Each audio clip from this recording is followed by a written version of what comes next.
ওই লাইনটার মধ্যেই এই 14 তারিখের স্পিরিটটা আছে। ইনস্টিটিউটে পড়ে একটা মেয়ে, ওর নাম নাফসিন। আজকে সকালে দেখলাম যে ও আমাদের জুলাই ইভেন্টটা শেয়ার করে একটা কথা লিখেছে ইংরেজিতে, যার বাংলা অর্থ দাঁড়ায় হচ্ছে এরকম যে 14ই জুলাই রাতে একজন আমাদেরকে স্তব্ধ করে দিতে চেয়েছিল, আর তারপর থেকে আমরাই হয়ে উঠলাম জুলাইয়ের কণ্ঠস্বর। এবং আমার মনে হয় যে এই পুরো জুলাই আন্দোলনে মেয়েদের ভূমিকাকে এর চেয়ে সুন্দর এক লাইনে সাম আপ করা আর যায় কিনা আমি জানি না। তো সেইটাকে আমরা কমেমোরেট করবো আজকে সেন্ট্রালি শহীদ মিনারে। আর যেটা বললাম যে সারা দেশে বিভিন্ন ইউনিভার্সিটিতে এই অনুষ্ঠানটা হচ্ছে। তো শহীদ মিনারে যে এই অনুষ্ঠানটা হবে এটাও কিন্তু বাই দ্য জুলাই ওমেন, ফর জুলাই women and men and of জুলাই ওমেন। এই প্রোগ্রামটার যে পরিকল্পনা হয়েছে সেই পরিকল্পনার সঙ্গে জুলাই আন্দোলনে সরাসরি যারা জড়িত ছিল যে মেয়েরা, তারাই এটা পরিকল্পনায় অংশ নিয়েছে। একই সঙ্গে কারা কারা স্মৃতিচারণ করবে এটা বাছাই তারা করেছে। একই সঙ্গে এই অনুষ্ঠানে কোনো প্রফেশনাল হোস্ট থাকছে না, যে 3 জন হোস্ট থাকছেন 3 জনই জুলাই আন্দোলনে সরাসরি জড়িত। একজন ঢাকা বিশ্ববিদ্যালয়ের, একজন প্রাইভেট ইউনিভার্সিটির এবং একজন কলেজের, মানে স্নাতক পর্যায়ের সরকারি কলেজের। এটাও আমি মনে করি একটা সিগনিফিক্যান্ট দিক যে সবাইকে নিয়ে সবাই মিলে আজকে শহীদ মিনারে এই উৎসবটা হবে সন্ধ্যা 6টা থেকে। সেখানে শুরু হবে জাতীয় সঙ্গীতের মধ্যে দিয়ে, এরপরে ডকুমেন্টারি দেখানো হবে 3টা। একটা হচ্ছে জুলাই উইমেন, বানিয়েছে another July women Raka Noshin Nawar. এছাড়া দেখানো হবে you fail to kill Abrar Fahad, আর একটা ডকুমেন্টারি, এবং আরেকটা হচ্ছে জুলাই বিষাদ সিন্ধু। এই 3টা ডকুমেন্টারির পাশাপাশি ওখানে গান করবেন আপনারা জানেন শায়ান, এলেটা করিম, পারশা। আর ব্যান্ডগুলোর মধ্যে থেকে থাকছে হচ্ছে এফ মাইনর, সমগীত এবং রেবেল নামে একটা ব্যান্ড আছে। আমি ওদের আরেকটা ব্যান্ডের নাম ভুলে গেলাম, ইলালালা, রাইট, আমি ইলাকে ভুলে গেছি। সো এখানেও দেখেন পারফরমেন্স যারা করছেন তারা প্রত্যেকে আসলে ফিমেল। এর বাইরে আমরা আজকের একটা মেজর প্রোগ্রাম নিয়ে কথা বলতে চাই। আপনারা জানেন যে এলেটা করিম, আমি এলেটার নামটা ভুলে গেছি, সরি, স্মৃতি থেকে বলতে গেলে যেটা হয়, এলেটা করিমও আজকে শহীদ মিনারে আছে। আর এছাড়া আমাদের আরেকটা মেজর প্রোগ্রাম হচ্ছে আজকে নারায়ণগঞ্জে। আপনারা জানেন যে 1 তারিখে যখন আমরা প্রোগ্রাম ডিক্লেয়ার করেছি সেখানে বলা হয়েছিল যে দেশের 64টা জেলায় জুলাই স্মৃতিস্তম্ভ স্থাপন করা হবে। এটা স্থাপনের কাজ আজকে থেকে শুরু হলো নারায়ণগঞ্জের মধ্য দিয়ে। সেখানে আমাদের 5 জন উপদেষ্টা যাচ্ছেন, আসিফ নজরুল, রিজওয়ানা হাসান, আদিলুর রহমান খান শুভ্র, সিয়ার আবরার এবং আসিফ মাহমুদ। এই 5 জন উপদেষ্টা ওখানে যাওয়াটা একটা বার্তা দেয় যে এটা আসলে আমাদের জন্য খুব সিরিয়াস কাজ। এবং আমরা বিশ্বাস করি নারায়ণগঞ্জে যেটা শুরু হলো 4 আগস্টের মধ্যে সারা দেশে এই স্মৃতিস্তম্ভের কাজ শেষ হবে। এবং এই স্মৃতিস্তম্ভটা হচ্ছে টেক্সট বেস। আপনারা জানেন যে এবার জুলাইয়ের আন্দোলনে লাইন, টেক্সট, কথা, স্লোগান, কবিতা এগুলো খুব গুরুত্বপূর্ণ ছিল। ওইগুলো দিয়েই এই স্মৃতিস্তম্ভটা তৈরি হচ্ছে। এছাড়া আপাতত আমি আর কি কিছু বলা আছে। আরেকটা কথা বলতে চাই, চিটাগংয়ে যারা আছেন এবং রংপুরে যারা আছেন তাদের উদ্দেশ্যে। আপনারা জানেন যে 16 জুলাই আমাদের জুলাই শহীদ দিবস। সেদিন আমাদের বেশ কয়েকজন উপদেষ্টা রংপুরে যাচ্ছেন বিশ্ববিদ্যালয়ে, ওখানে আবু সাইদ স্মরণ অনুষ্ঠান আছেন, তারা সেখানে অংশ নেবেন। আর চিটাগং স্টেডিয়াম, যেটা কাজীর দেউরিতে শহরের ভিতরে, সেখানে অনেকগুলো ডকুমেন্টারি প্রদর্শনী আছে, কনসার্ট আছে চিটাগংয়ের শিল্পীদের এবং ঢাকার শিল্পীদের নিয়ে, এবং শেষে ওখানে একটা ড্রোন আর্ট ডিসপ্লে আছে। ফলে চিটাগংয়ে যারা আছেন তাদের সবাইকে আগাম বলে রাখলাম যে আপনারা প্রস্তুত থাকেন। 16 তারিখ সকালে আমাদের একটা প্রেস কনফারেন্স হবে, সেখানে ওই 16 তারিখের লাইন আপটা বলা হবে। আপাতত আমার তরফ থেকে এতটুকুই।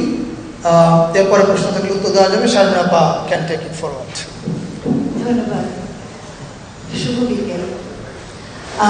আজকের যে অনুষ্ঠানটা শুরু হলো, আমরা 14ই জুলাই, আমরা জুলাই নারী দিবস বলছি। মেয়েরা জুলাই কন্যা শব্দটা পছন্দ করে, তো জুলাই কন্যা দিবস। এই দিনটা আমাদের যেমন কেন্দ্রীয়ভাবে কতগুলো অনুষ্ঠান হচ্ছে আপনারা জানতে পারলেন। এর বাইরে আমার দুটো কথা বলার আছে। আমাদের মন্ত্রণালয় থেকে আমাদের জুলাই কন্যাদের আজকে একটা র্যালি হচ্ছে, তারা রিক্সা র্যালি করছে এবং তারা তাদের স্লোগান, তাদের ভাষা, তাদের চাওয়া পাওয়া এগুলো নিয়ে তারা আওয়াজ তুলবে এবং তারা একটা জায়গায় সম্মিলিত হয়ে তাদের কথাগুলো তারা বলবে। এটা 3:30টায় শুরু হবে এবং মানিক মিয়া আর্মি থেকে আমরা এই যাত্রাটা শুরু হচ্ছে। তারা বিভিন্ন অঞ্চল থেকে ঢাকায় একটা জায়গায় জড়ো হয়ে তারপরে একসাথে তারা র্যালিটা করবে। রিক্সাকে সম্মান দেওয়াটাও এটার একটা অংশ, কারণ অনেক মেয়েদের স্মৃতিতে ছিল যে রিক্সাওয়ালারা কীভাবে তাদেরকে সাহায্য করেছে। আজকে আমরা দেখতে পাচ্ছি যে জুলাই আন্দোলনটা বোধহয় পৃথিবীর একটা অন্যতম উদাহরণ ইরানি কন্টেম্পোরারি হিস্ট্রিতে, যেখানে এত নারী একসাথে আন্দোলনে নেমেছে। আন্দোলনকারীরা নিজেরাই আমাকে বলেছে, ছেলেরা মেয়েরা, যে প্রায় 65 থেকে প্রায় 70% মেয়ে, প্রথমে মেয়ে ছিল। এবং এটা বিস্ময়কর। আর মেয়েদের সূচনা, যে তারা যে সূচনাটা করে, প্রথম স্লোগান, প্রথম ঘর থেকে বের হওয়া, প্রথম হোস্টেল থেকে বের হয়ে আসা, এটা যেমন আমাদের সকলের চোখে স্পষ্ট হয়ে উঠেছিল, ঠিক তেমনি আরেকটা অপূর্ব জিনিস আমরা লক্ষ্য করেছিলাম। সেটা হচ্ছে যে মেয়েরা ছেলেদের উপরে যখন আক্রমণ হয়েছিল, তারা কিভাবে ছুটে গিয়ে ছেলেদের রক্ষা করার চেষ্টা করেছে। ঠিক তেমনি আমরা এটাও দেখেছি যে মেয়েদের উপরে যখন হামলা চালাচ্ছিল, ছেলেরা তখন দৌড়ে গেছে সেখানে মেয়েদেরকেও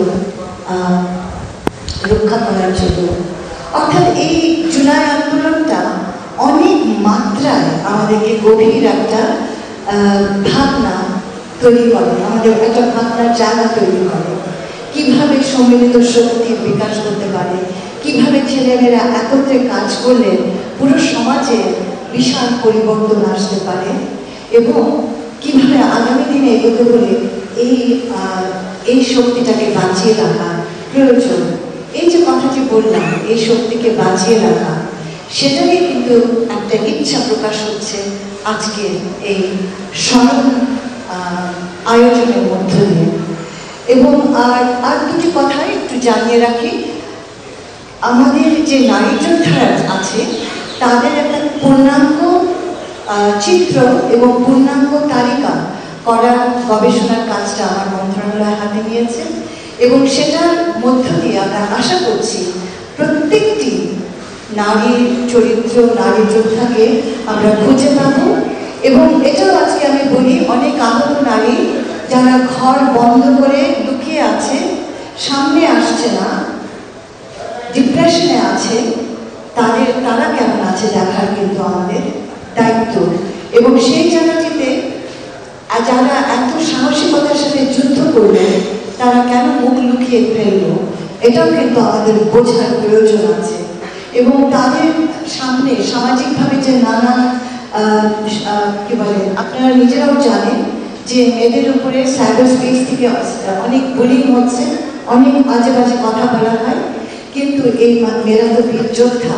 আমি বিশ্বাস করি তারা এটা থেকে বেরিয়ে আসবে এবং মাথা উঁচু করে দাঁড়াবে।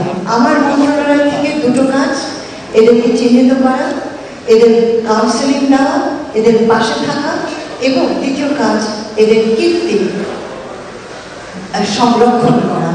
আজকে এই দিবসের জায়গা থেকে আমরা এই উদ্যোগগুলো নিয়েছি এবং আপনাদের সকলকে আমন্ত্রণ জানাচ্ছি। আপনারা সময় পেতে অবশ্যই আমাদের সাথে সম্পৃক্ত হবেন। ধন্যবাদ। আমি একটু যুক্ত করতে চাই আরেকটু, সেটা হচ্ছে আজকে আপনাদের মাধ্যমে আমরা সবাইকে জানাতে চাই যে আজকের অনুষ্ঠানটা কিন্তু প্রায় 11টা, সাড়ে 11টা পর্যন্ত হবে শহীদ মিনারে, এবং মূল অনুষ্ঠানের পরে হবে ড্রোন ডিসপ্লে, এবং সেই ড্রোন ডিসপ্লে হচ্ছে চাইনিজ টেকনিক্যাল টিমের সহযোগিতায়। সেখানে আপনারা this is going to be massive show. আপনারা 16 years of Awami dictatorship and prelude to July, এই পুরো জিনিসটা দেখতে পাবেন। আর আরেকটা কথা হচ্ছে, এই ড্রোন ডিসপ্লের পরে ঢাকা ইউনিভার্সিটি মেয়েরা ওরা ওদের হলে ফিরে যাবে। ফিরে যাওয়ার পরে ওরা এক্স্যাক্টলি যেভাবে 2024-এ থালা বাটি পিটিয়ে হল থেকে বেরিয়ে এসেছিল। এটা তাদেরই আগ্রহে, ওরা আবার রিক্রিয়েট করতে চায়। আমরা বলেছি it's a brilliant idea. So তারা ওটা 12টায় করবে।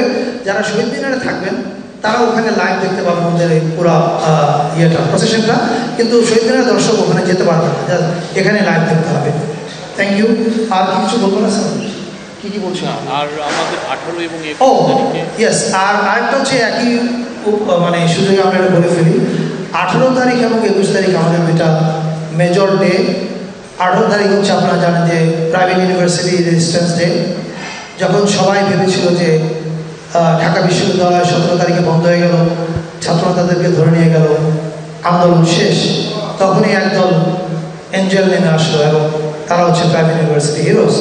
সো ওদের জন্য হচ্ছে 18 তারিখ, আর 21 তারিখ হচ্ছে মাদ্রাসা রেজিস্ট্যান্স ডে। এই দুটার আগে হয়তো আমাদের আবার প্রেস মিট হবে ওখানে, ওটার ডিটেল প্রোগ্রাম ডিটেলসটা বলার জন্যে। আপাতত that's all for me. Thank you. আমরা আপনাদের কাছ থেকে প্রশ্ন আহ্বান করছি, আপনার পরিচয় দিবেন এবং আপনার প্রতিষ্ঠানের পরিচয় দিবেন। প্রেফারেবলি প্রথম প্রশ্নটার জন্য একটা নারী সাংবাদিক করেন।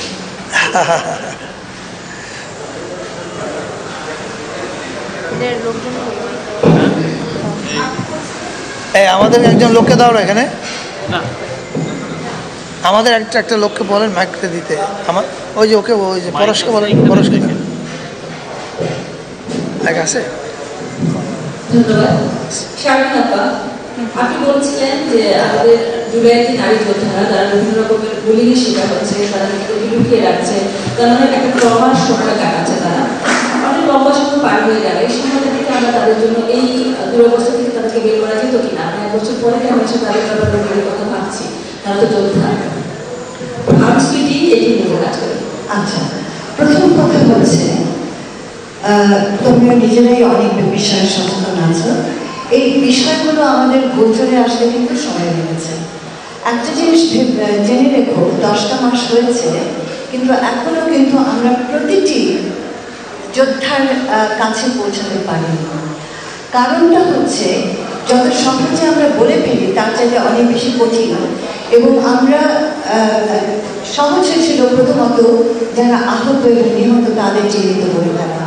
খেয়াল করে দেখবে যে এই 10 মাসে আমাদের নারী যোদ্ধারিতা, নারী শহীদদেরও উপরে আমরা খুব একটা কাজ করতে পারিনি। এখানে আমার বলা প্রয়োজন যে আমরা নারী শহীদদের উপরে কাজ হাতে নিয়েছি এবং একটা ছোট্ট ভিডিও আমরা তৈরি করেছি যেটা আমাদের এই মূল অনুষ্ঠানের ভিতরে থাকবে।